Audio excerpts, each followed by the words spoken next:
really love to write. I'm a big writer. Along with journalism, I want to try to go into fiction, and I really just love like doing something really crafty. So I think that's why I really turned to drag, because it's like it's all do it yourself. You know, there's no like little kit that says, okay, now you're a drag king. You have to like kind of learn and do it all on your own. I started doing drag when I was 16, I want to say. It was the summer before junior year, and I was really bored.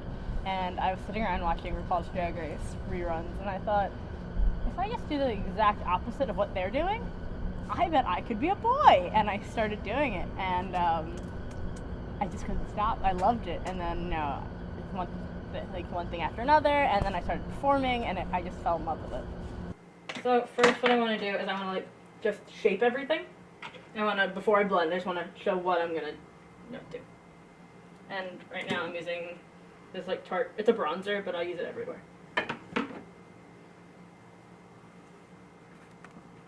When I perform, I like doing kind of gender bending kind of stuff.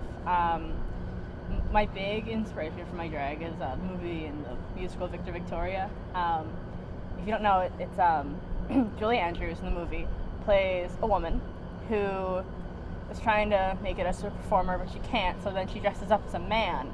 But then all these men think that she's a drag queen because she's so feminine. So then she starts doing drag, already in drag. And that's kind of where my inspiration comes from. This will be where my 5 o'clock shadow starts.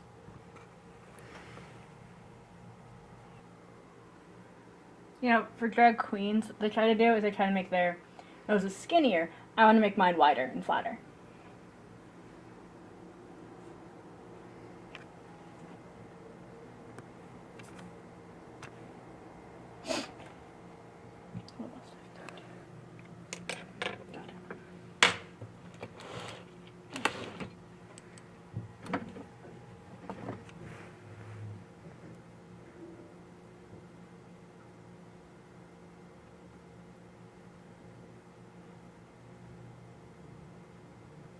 I think that straight people are starting to become more like open to drag. I've seen a few like straight friends of mine who are like, Sarah, you know, you gotta put me in drag. This is like the best experience of my life. You have to help me do this.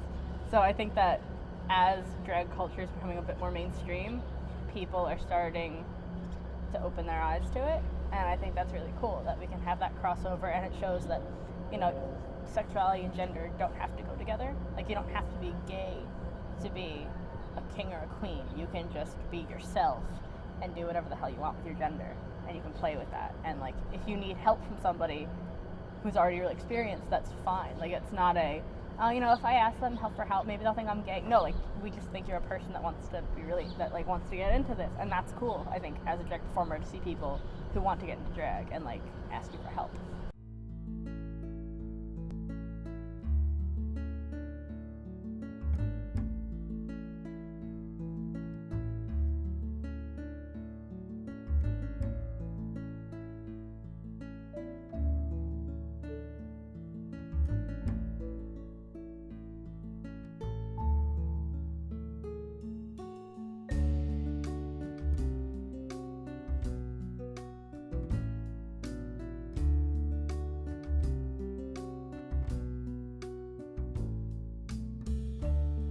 I think that when it comes to orientation and gender and drag, you know, most people don't really care. It's kind of it's an open space to be you. I think that's the thing that people don't hear with my drag is that, you know, as I said, that a lot of my friends say that Sarah's a gay woman, but Matthew's a gay man, but they usually think that kings are like this really hyper masculine, butch, like womanizer. But like, I'll be over there singing a ballad to like another guy in the audience, and that's fun for me. I don't think like NSI has a major correlation between sexual orientation and gender identity, but I think that because I'm so open about my sexuality, that I can kind of just mess around with the other gender because of that. Like, you see a lot of drag queens, they're very open, they're very flamboyant, you know, they are very stereotypically gay. And I'm not. I'm very feminine. You know, I always have a full face of makeup on when I leave the house. I'm always wearing like frilly dresses, and I think that with my drag, that lets me do something that I never did, and like that I don't feel that like is a part of me when I'm a girl, really. So I feel like when I'm doing it with my drag, I can like be the most masculine boy I can, or even the most feminine boy I can be. I can play with that, and I can tear what people think of gender apart, and I can mold it to how I want to do it.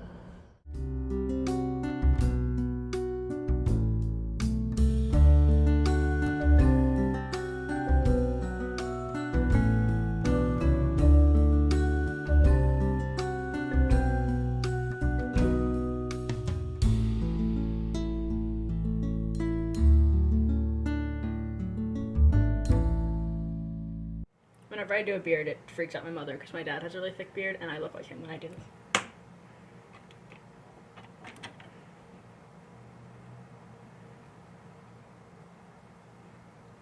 I like having a little cleft chin because I don't actually have one.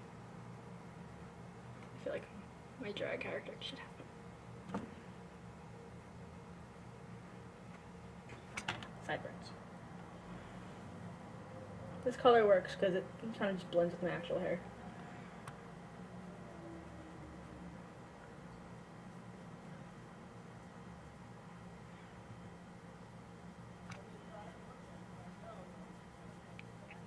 And what I like to do is I like to use a very flat brush and then make an extra jaw, like make a very defined jawline once I have my sideburn in. I think my main reason was to explore a side of myself that I had never explored before. When I was a toddler, I was the kid that wanted Barbies and a fire truck. So I had both. I had the best of both worlds. And I thought, how can I do this in my teenage and then adult life? And I thought, drag, that's the best way that I can do this. So I figured out a way that I could still be Sarah, who's really feminine and like the epitome of a lipstick lesbian, but I can also be this character, Matthew, who's, you know, my friends always call him, you know, Sarah's a gay woman and Matthew's a gay man. Like, I can play with that and I can have fun with it, and it's interesting the way I do it. I love it. I'm gonna put more just of the bronzer in to make it look a beard, and then I would blend that with the line a little bit because I don't want it to seem like I have one of those like really awkward, creepy, like tiny thin beards, because those are terrifying.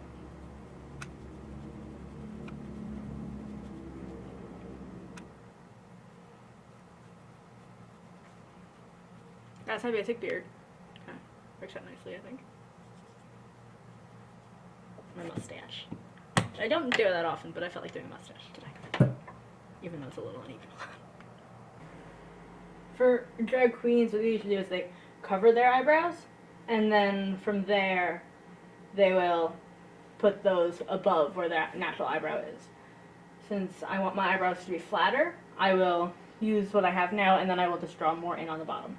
So now we'll do my nose. So like I said, I want to make it flatter. Most drag queens will use a highlighter, like this one.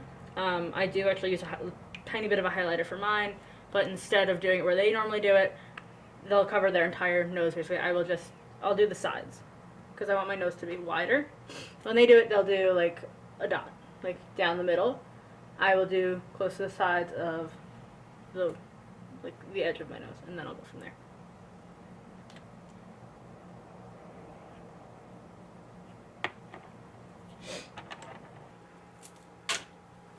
So I usually I just put my hair back, unless I have a wig on, but I'm just gonna put on a hat today. But my hair in the back is very short, so if I leave a couple of pieces down, it kind of just looks like the back of a guy's head.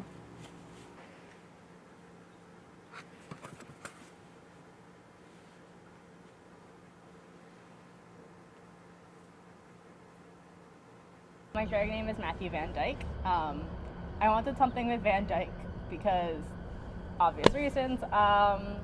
And my mom, it was her idea to do Matthew because if I had been a boy, that would have been my name. And she thought, you know, why don't you just fulfill my wish just one time and let me have a Matthew as well? It's okay. So I kind of kept it, and then people really liked it, and it kind of just stuck. If I could look like any man for drag, I would probably pick Billy Joe Armstrong. Partially because he's short and I'm short. I can get away with that. But I've been a Green Day fan my whole life, and I think that would be a good fit. This one might have some photos of my dad. This is on my grandfather. I made this for him after he passed away. There's my dad.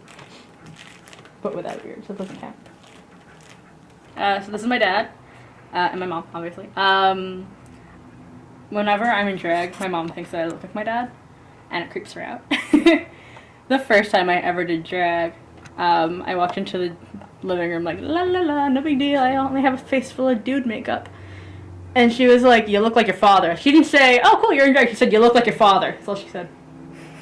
When I'm dressed as Matthew, like this, I feel really confident. I think it's because most of my life I was bullied. And I think that when I started doing drag, kind of correlates with that. It wasn't that I was bullied at the end of high school, but I had a very severe back injury.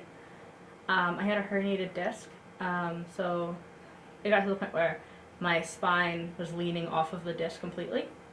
So my back was hunched, I was always in pain, it was on my sciatic nerve, so I could barely walk, and I kind of looked like a question mark. And when I was Matthew, even though the physical disability was still there and it was still visible, I wasn't Sarah who was afraid for what was going to happen. I didn't have to be that, oh my god, what's going on with my health? I don't know what to do. I'm too afraid to really leave the house or be social. When I was dressed as Matthew, that didn't hold me back. When I was Matthew, I was able to say, Sarah's doing okay. She's hanging out back home, but, right now, I'm someone else. And as this other person, I can take this on head on. I can be strong in the journey of my health. I feel better now than I did before, even though it's all in my head.